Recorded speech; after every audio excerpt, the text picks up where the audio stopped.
Hey everybody, it's Cam from Bulwark. I wanted to take Adam Mockler captive and make him watch some videos of himself debating people. So you could get a little bit of a behind the scenes peek at some of what Adam's been going up to lately because Adam, so many people see you trade jabs with some people on TV who are saying some dumb stuff, but I feel like they don't get a look into the mind of what the Mockler is thinking. And I feel as though I can use my interpretive skills to help give them a little bit better an idea. But real quick, when you're going up to one of these debates that always goes so viral, like, do you get nervous? Do you get anxious? Or are you just like locked in, don't give a fuck? It's hard to describe. I don't get as nervous anymore because I trust myself, but trusting myself is a function of a lot of preparation before the debate. So I get anxious for the topics. I'm waiting for the topics. And then once I have the topics, I usually dig in. And I know that if I spend enough time preparing, that I will be fine. I can trust myself and I can back myself up. With the one where I did the one on stage at the Kennedy Center, I actually didn't know the topics till like 15 minutes before. I was literally texting my producer. I was like, dude, I don't know what the topics are going to be. But it ended up being a topic that I was really steeped in due to my Jubilee debate prep. So I was already steeped in political violence. So I just kind of whipped that out in the moment. And I trusted myself to do it. Speaking of political violence, I want to play the first of the clips that I pulled, which is you talking to an individual who worked with Charlie Kirk in one way or another. And he had some very interesting behaviors that he was displaying. Let's take a look.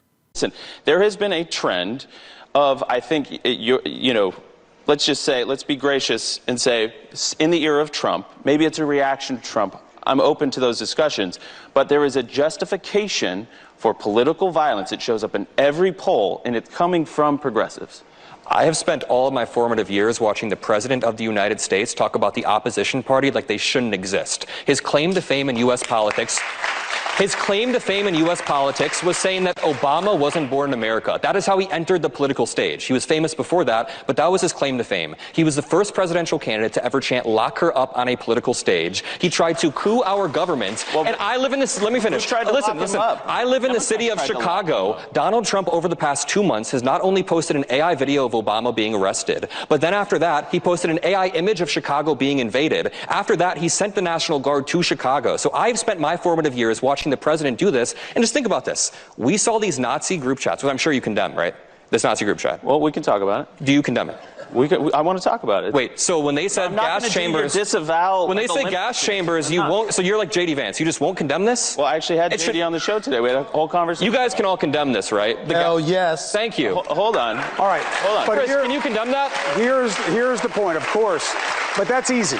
For him, but you know what? This is not constructive. So I imagine you knew that you guys were going to be talking about political violence. So when you're locking in for that, like, do you go and check the statistics? Do you just start jotting shit down on a piece of paper? Like, what does that prep look like?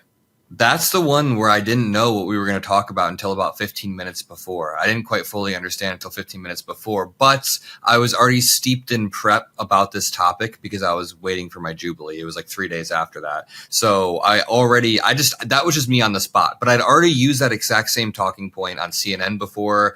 I mean, just to be honest, the preparation is iterative in the sense that I use a talking point, maybe in like a Cuomo interview online, and then I kind of sharpen it up a bit on CNN, and then I was able to pull that out when I needed to on stage right there, and I felt confident doing so. I will say that a specific appearance has caused a lot of drama, not only online, but with Chris Cuomo himself. He then pulled me on his show the next day and asked me why I outrage baited about that clip, or why I was like so crazy with that clip, or why MeidasTouch captioned the clip that way to make him look bad. And I said, dude, we didn't try to make him look bad. You're pulling me on your show to grill me when you're not pulling Andrew on to say, hey, dude, why couldn't you condemn that on stage? And now it's been like this week-long thing where like he's like fighting people in my Instagram comment section. Look, I don't want to use anybody's age to discount them because I was taken very seriously by a lot of serious political figures when I was 17 years old. And I don't think anybody's age determines the validity of what they're saying. A very young person can make a very cogent political point and a very old person could say something stupid. But two things can be true at once. It's also true that, Cuomo, you're talking to a fucking 23-year-old. Like, what are you doing, man? Like, you're beefing with someone who is less than half your age, like closer to a third your age. Like, that's so weird. His beef is less with me and seems to be with Meidas. I get along with him. I think I'm grateful that he let me on stage, but he keeps trying to, target Meidas. Let's look at some more of you and Cuomo. Yes, there is violence, increasingly so in our politics. Why do you think it is, and do you believe it is disproportionately coming from young progressives? Well, Andrew pointed out an undercurrent of political violence, but there is a deeper undercurrent here of political radicalization of young people, primarily young men. So the same time that Charlie Kirk was tragically shot, another young white dude shot up Evergreen High School in Colorado, and this dude was a far-right neo-Nazi who had anti-Semitic messages online. As a 23-year-old, I lived through COVID during my most formative years, and I was able to rebound and have a social life. But a lot of young people didn't really get to rebound. Imagine having this bubble up around you during COVID, and you never really get to pull that bubble down, so you get sucked deeper and deeper down these algorithms online. Those algorithms are then, incentivized to push the most outrage, whether it's foreign bots like Russia and Iran trying to get people outraged, or domestic actors. I think Elon Musk's Twitter feed, for example, is disgusting and could radicalize a lot of young people. I disagree with the idea that violence disproportionately comes from young progressives. It is uniquely up this year, but if you look at any polls, according to CSIS, political violence overwhelmingly comes from the right. I don't think it's fair to say there's an undercurrent just on the left. There's also an undercurrent on the right. There is something deep and dark boiling inside the GOP, and it's like the Nick Fuentes fashion of... Okay, so you're up there with Cuomo and Bill O'Reilly. Like, how do you even feel when you get that invite? Like, hey, let's have Bill O'Reilly, one of the people who's so disgraced that even the right was able to throw him out, and then Chris Cuomo, who is Chris Cuomo. Like, do you ever get and then you had the bar fight with Michael Knowles. We're going to cut to a clip right now. And in America, there is gay marriage. You can say gay marriage does not exist, but there is gay marriage since 2015. It's like saying there's up-down, though. You could say it, but it doesn't make it real. Have gay people gotten married in the United States? No, well, some have when they're hiding their true desires, I guess. Legally, have gay people gotten married in the United States? Have a man and a man legally gotten married? No, that's not possible. That'd be like swimming in outer space. Legally, it doesn't mean anything. When you get invites like that, do you ever consider being like, I don't know, this is going to be a little too testy? Or do you take those feelings and say, this is why I have to fucking do it? No, I loved the invite. And what you don't see on stage with Bill O'Reilly and me and Cuomo is Stephen A. Smith. And then Joe Manchin, for some reason, was sitting in the... Joe Manchin didn't really say anything. Stephen A. Smith easily condemned the Nazi group chat. And it's funny. He condemns it in the clip. But no, I was very glad to get this invite because I'm glad we had representation on that stage. Here's the thing. If I wasn't on that stage, it would have just been Andrew up there, unchallenged. And not only would I have not gotten that clip, it's not even about that clip, he would have probably downplayed or muddied the waters of that group chat and been like, yeah, it's not a big deal. And the people in the crowd would have been like, huh, maybe it isn't a big deal. Maybe the group chat wasn't a big deal. But I think me being on that stage provided the tension, like a rubber band, to pull on him. And people in the audience were like, oh shit, like this is some really weird stuff. And what was it like with Michael Knowles? Like, did you guys have to chat before and after? Because that's one of the things that always interests me with shit like this. I did a panel once with Charlie Kirk at Anthony Scaramucci's conference in Las Vegas. And often people are just like really nice, and then you go on and you do your thing, and then they're nice, and then you walk away. It was the thing with Marco Rubio when I went up and cooked Marco Rubio's ass back in 2018. Like, off camera during the commercial break or whatever, we were like, hey man, nice to meet you, such a pleasure. And then we just fucking went for it. Like, what was the situation with Michael Knowles? Yeah, with both Michael Knowles and Andrew, they're both really nice guys. Like, it's you talk to them before, and everyone wants to be liked. Like in the green room, like they want to be liked. You don't want to be like sitting there being an asshole or sitting in the corner unless you're just antisocial. So like we chatted, how's your flight? Oh, you came from Chicago. And he was like, yeah. So we talked for a bit. With Andrew, we actually had a good chat. We were talking about, Charlie a bit. And I was just like, I respect what you guys built, everything. It was a good moment. And I don't respect like exactly what they built. I just meant the scale of what they were able to build together. I was like, man, you guys did do it. And then we went on stage and that occurred. And then as we walked off, we like shook hands again. So yeah, it's always an affable environment. I don't need you to spoil anything, but do you have any more teed up? Like, do you have anything scheduled? I mean, now we just got to wait a month for my Jubilee Surrounded. That'll be fun. Haven't you done one of those before though? Not the Surrounded. No, this is going to be new. This is going to be big. It'll be fun.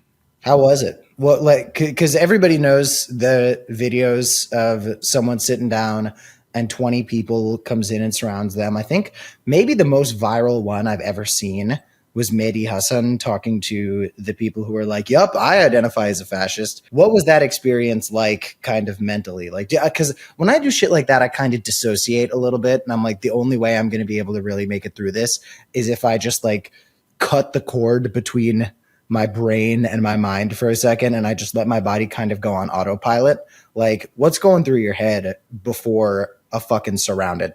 Yeah, like you asked me if I was nervous earlier before like some of that onstage stuff. For that, not really, but for the surrounded, I was pretty intimidated. For some reason, the uncertainty, well, not for some reason, it's obvious why, the uncertainty of walking into a room, 20 people, you don't know like who they are, what they're going to look like. You don't know like they're going to be master debaters who are killers or just like normal college students or whatever. But it ended up going really, really well.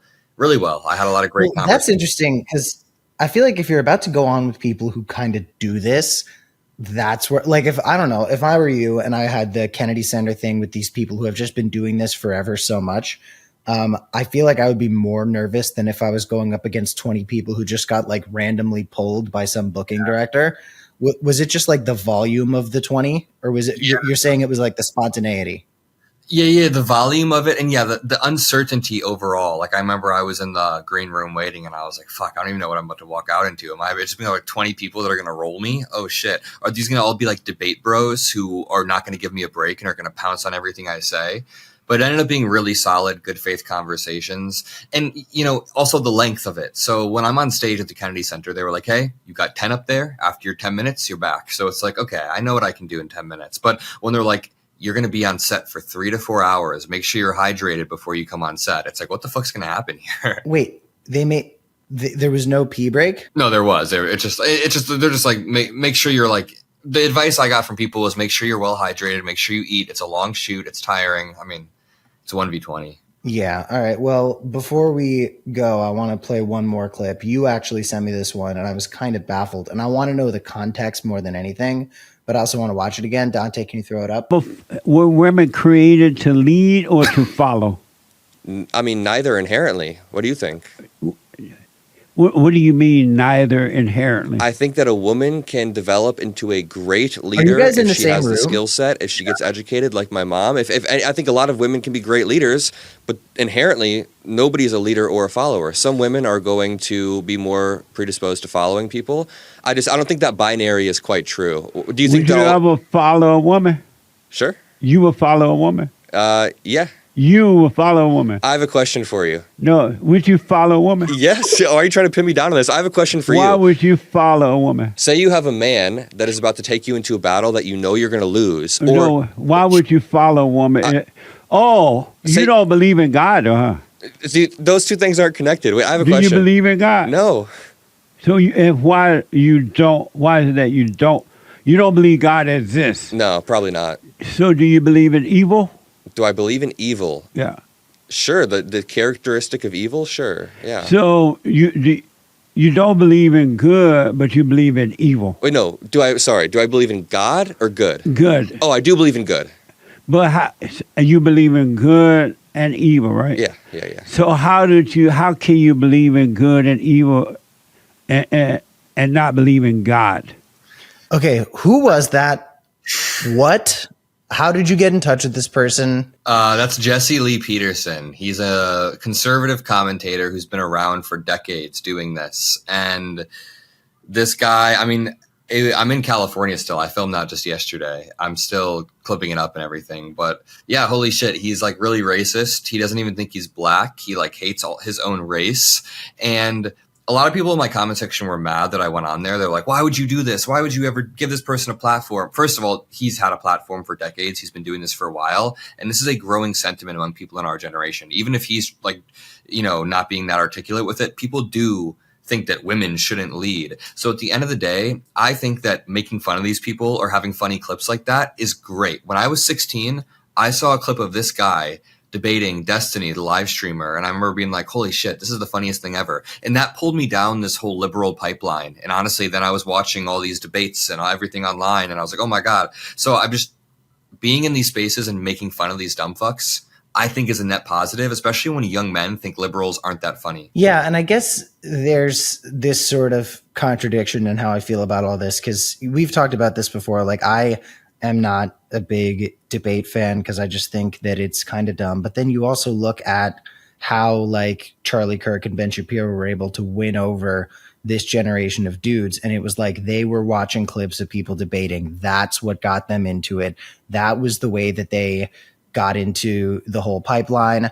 And I remember when I was a young person, like when I was a teenager, I saw clips of Ben Shapiro and Charlie Kirk owning libs, and it didn't red pill me. It didn't get me to be a conservative person who ever thought that I would vote for somebody like Trump, but it did make me go like, oh, are we dumb? I want to live in an America where for every one clip of Charlie Kirk, like saying that MLK was a bad person or whatever, we have 5 clips of us explaining basic Black American history. The fact that redlining and systemic racism have affected Black Americans. Like, where's our clips explaining this shit? Because this shit is real and important. Yeah. Well, anyway, Adam, thank you so much for joining today. I look forward to watching your fucking Jubilee.